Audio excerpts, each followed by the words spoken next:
Bonus. Pendant cette longue aventure en chambre, j'étais habité par l'envie de partager avec tous cette sensation fantastique. Puis au bout de cette trentaine d'années de dures recherches, après avoir reçu de nombreux visiteurs, constaté l'évolution de la société qui s'est SMisée, Facebookée et observé les gens dans la rue, le métro, à la télévision, accrochés à leur cordon ombilical portable, cette envie s'est émoussée au point que je me demande si je ne devrais pas garder pour mon usage exclusif cette œuvre que j'ai conçue. Je m'en sers de diverses façons qui me donnent toute la sensation de vivre pleinement, à l'extrême, au-delà du bonheur. Quand je redescends dans le monde terrestre quotidien, je n'ai plus que l'impression de survivre. Toutes les jouissances matérielles, même les plus luxueuses, me paraissent à présent bien petites par rapport à ce que je ressens dans l'extasium. D'autant qu'il m'annonce et me fait éprouver un avant-goût d'une vie inouïe et inconcevable après la mort. Courant décembre, j'ai eu une nouvelle vision intense. Je me trouvais dans une sorte de salle au contour indéfini dans laquelle se trouvaient des personnages flous, vaguement humains. Ils étaient chacun devant ce qui paraissait un écran vidéo. Tous étaient hilars. Leur hilarité provenait des interprétations du monde que donnaient aussi bien les religions que les scientifiques. Cette vision allait dans le sens de celle où je me trouvais aussi devant une apparence d'écran en train de me piloter moi-même dans le grand jeu du monde. Chacune de ces entités pilotait une partie du jeu. Peut-être est-ce là l'explication de la multiplicité des dieux dans les divers panthéons. Ils n'avaient qu'une indépendance relative, étant eux-mêmes reliés à des niveaux supérieurs, un peu comme une cascade, une arborescence de logiciels imbriqués les uns dans les autres, dont une part de plus en plus infime, la quintessence, remontait à travers les dimensions jusqu'au poste central Dieu. Finalement, mes interrogations, mes interprétations du livre de l'Apocalypse, les visions et les messages que j'ai reçus sont peut-être sujets à caution pour ceux qui ne l'ont pas vécu. Ce qui compte réellement, c'est ce que j'ai réalisé, cette structure fabuleuse que j'ai enfin réussi à achever, presque, et qui me procure des sensations aussi extraordinaires, l'extasium.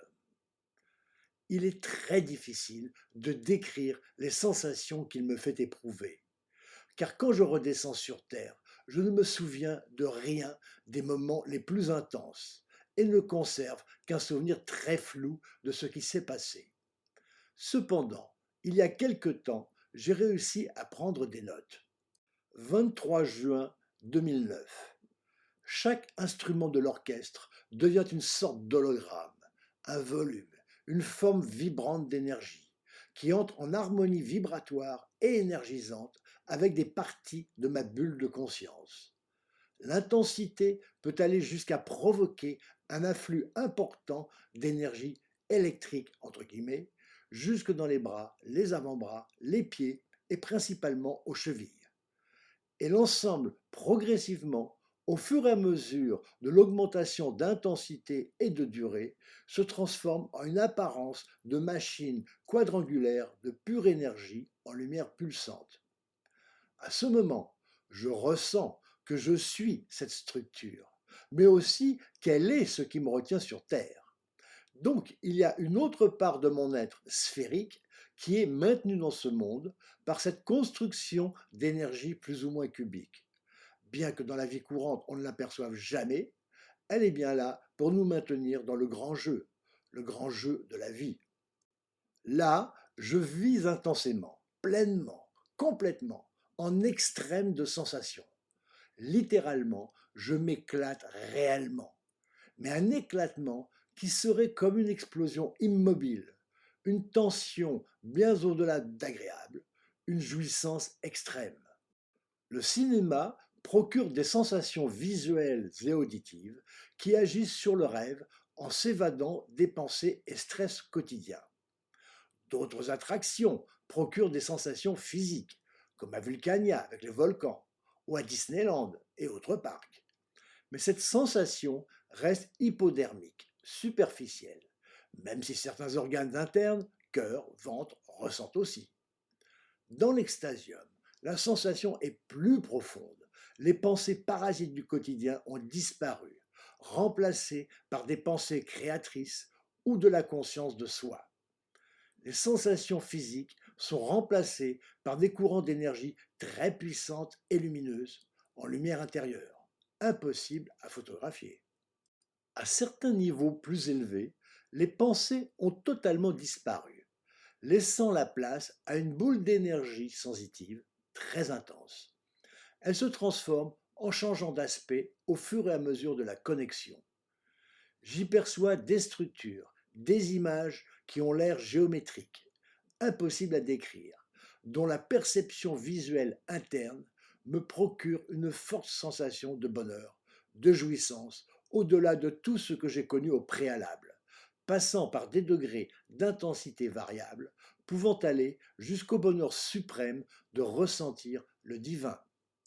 La première fois que le concept du couloir de l'infini a pénétré dans ma tête fin 1981, le titre du tableau que j'allais réaliser a jailli aussi, le portrait de Dieu.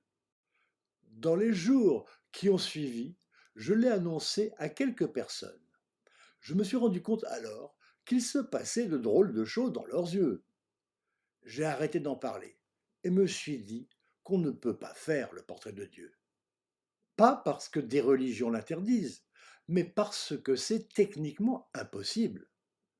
Par contre, ce que j'étais en train de concrétiser est un dispositif qui permet à un grand nombre de personnes non préparées de voir, entre guillemets, intérieurement le portrait de Dieu dans ses multiples aspects. Si la vidéo ne peut pas rendre la sensation de l'immersion dans l'extasium, elle permet d'enrichir l'image par des effets que j'aurais souhaité voir dans le tableau, mais impossible à y installer. C'est aussi le seul moyen de pouvoir diffuser largement cette création.